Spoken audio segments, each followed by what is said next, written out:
All right. So as you can see, our next presentation here is on anxiety. Anxiety is one of the most common complaints I see in the clinic. It's very very common in all walks of life. Rich, poor, young, old, doesn't matter. Anxiety is everywhere.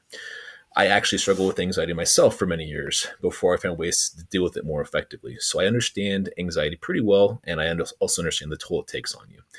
This particular presentation is geared more towards generalized anxiety as opposed to any specific anxiety like social anxiety, performance anxiety, etc. Although the same truths generally apply. All right, so what is anxiety? Great question, right? Anxiety, in essence, is fear. In its simplest form, anxiety is nothing more than fear, or a fear of the what ifs. So, for example, a young child going to school for the first time in kindergarten might have anxiety. What if nobody likes me, right? What if I don't make any friends? Or a teenager, same thing. What if I don't get into a good college? What if I don't make the team? Adults, we also have anxiety. What if I lose my job? What if we can't have children? Anxiety is a fear of the what ifs, right? That's all it is a fear of the unknown future, right?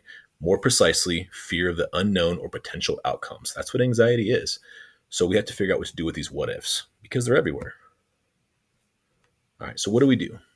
Well, first and foremost, we have to figure out how to ease the fears and deal with it more effectively. So let's turn to scripture.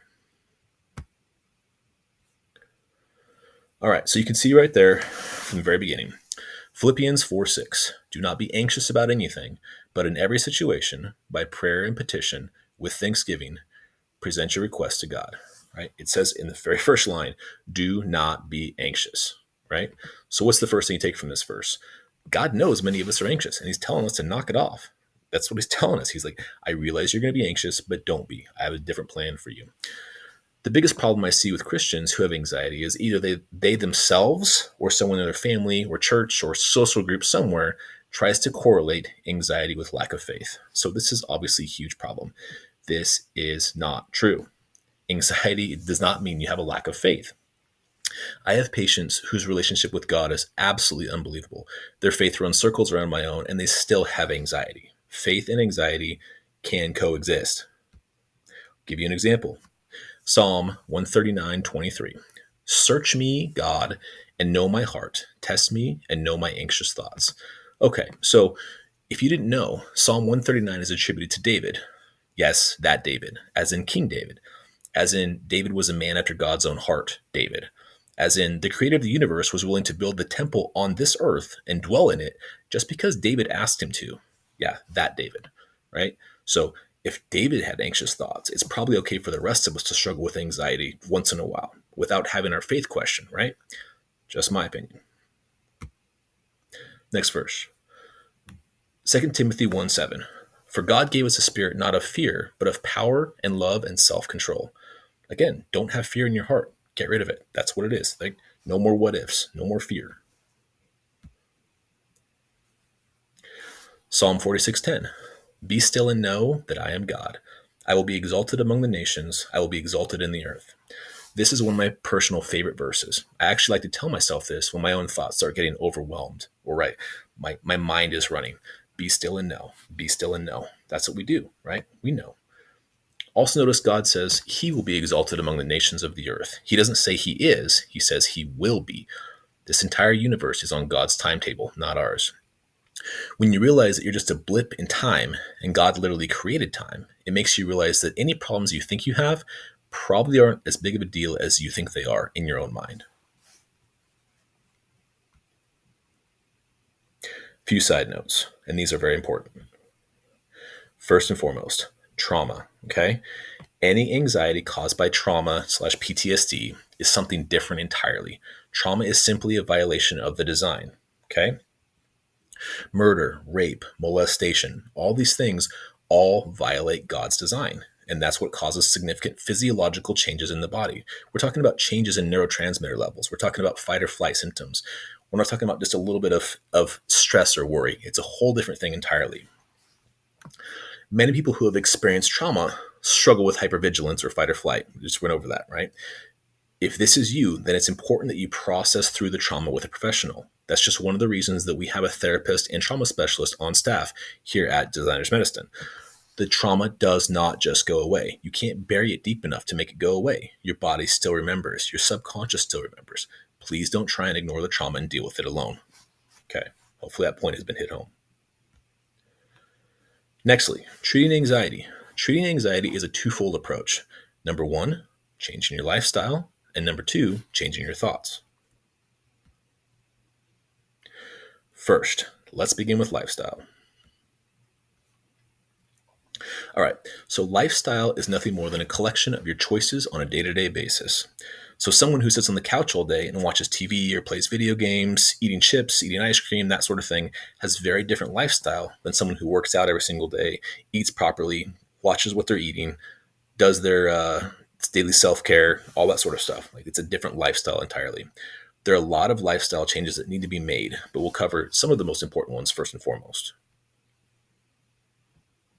All right, number one, eliminate processed foods and caffeine. This is so important. I can't even tell you. Some people in the clinic that I see, they eat like garbage. They're having caffeine all day long. It's a problem. Processed foods are garbage. They are food in name only and more likely to kill you than actually providing you nutrients. A lot of them are filled with folic acid, which is a huge problem in and of itself. We'll talk about folic acid in the future. Just know that folic acid is trash. It's not folate. God designed folate. He did not design folic acid. Folic acid is made in a lab. It is synthetic. Okay. Rule number two, if God didn't make it, don't eat it. It's really that simple. If you read the ingredients and can't pronounce what's in it, don't eat it.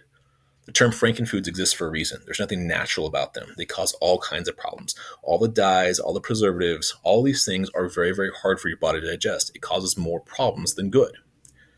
Caffeine, like I said, caffeine is a huge issue, right? If you go into the gas station, you can look in the refrigerated drink section. What is it? Walls and walls and walls of caffeine. It doesn't matter whether it's coffee or soda, or you can even get water with caffeine in it. Everything's caffeinated now, right? And for an anxious people, an anxious country, and an anxious world, that's not ideal. It causes a lot of problems. If you have any type of anxiety, then you need to reduce and or completely eliminate caffeine. Caffeine can worsen anxiety even days later. Caffeine is like throwing gasoline on a fire if you already have anxiety. You got to get rid of it. Exercise. Okay, this is also a big one. You've got to move. This is no shock to anyone, but God designed you to move. Look at athletes. Look at bodybuilders. Your body was designed to have unlimited physical potential. But if you don't exercise, you'll have worsening anxiety. It goes hand in hand. The biggest excuse I hear in the clinic is, I don't have time to exercise. Okay, well then you just created your own reality. You believe you don't have time, so you're not going to make time for yourself, right? And you've made your own truth. And because of this, you'll continue to have anxiety, mood problems, physical health issues. All these issues will continue to mount because we don't make time to take care of the problem itself. You know the verse. I feel it's kind of a dirty trick at this point, but here it is. Or do you not know that your body is a temple of the Holy Spirit within you, whom you have from God? You are not your own, for you were bought with a price. So glorify God in your body. And I'm not making light of that verse. That verse is very, very important to me. But think about the fact that the vast majority of what we put into our bodies is complete garbage. The foods, the drinks, all the stuff we're consuming, none of it is healthy, right? Unless you go out of your way to intentionally make better choices, the vast majority of the foods we have ready available are garbage. Walk down any street, there's 12 fast food restaurants that you can see within a couple of blocks. It's unbelievable. Everything is very, very unhealthy. You have to make different choices than most people. Your body is literally a temple, right? Literally a temple. Make every effort to respect it with the foods you eat and taking care of it. Either you control your flesh or your flesh will control you. It's that simple. Nutrients. Okay, another big one here. Speaking of the temple, we need the nutrients that were designed to be in the body, right? Here's the problem. Many of the nutrients that were designed to be in the body are no longer there because of our lifestyles. Yeah, that's a big part, but also farming practices, right? There's no nutrients left in the soil. We use fertilizers to overcome all this stuff. We don't have the nutrients that are supposed to be there. We're all lacking magnesium. We're all lacking vitamin D. We're lacking all of these things. The list goes on and on for lack of nutrients in our food. Another issue. Did you know that more than 90% of serotonin is made in the gut? Yes, serotonin, the neurotransmitter, that thing that we're trying to impact and increase with drugs like Prozac, Zoloft, Celexa, Lexapro. All these drugs attempt to increase serotonin levels. But if they're all made in the gut, guess what? What if we just helped heal the gut? Wouldn't that be a good idea? right? But as Americans, what do? We don't. We eat frankenfoods that destroy our GI flora. We drink caffeine by the bucketful. And then we go to the doctor because we don't feel well. And then what does the doctor do? They give us Prozac, right? We're in this vicious cycle of unhealthy living. It's really, really a problem. The primary nutrients necessary for helping anxiety, generally speaking, are going to be magnesium and B vitamins. Those two can help significantly with anxiety. If you get rid of caffeine, eat healthy, get your nutrients, you're going to be a lot better off. Again, we're going to have a full video on all the nutrients in the future too, so please tune into those ones specifically if you have any specific questions. Okay, last part, brief overview. You have to change the way you think, okay? You absolutely have to. We ought to review that the body is the temple, which means that there is a physical component and a spiritual component. There's both components, right? The temple was a physical structure where God dwelled, but also where the priests would make offerings and burn incense and pray. All approaches to mental health and anxiety in particular must be twofold, physical and spiritual. Check your thoughts and empty the garbage. This is super simple. We already know that God does not want us to be anxious. We went over the verse, right? We know for a fact that he does not want us to be anxious. So what do?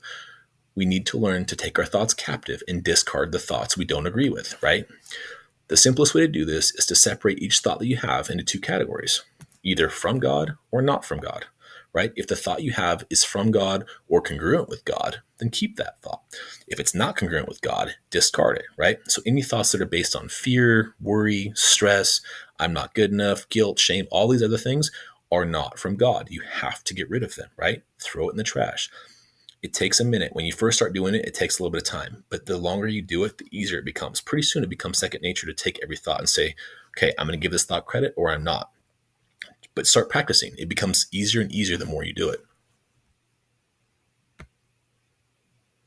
Be okay with the worst case scenario. I can't even tell you how important this is. So in personal life, I'm going to give you an example. I was flying quite a bit for business. I was flying for work, and I had 2 separate panic attacks on an airplane.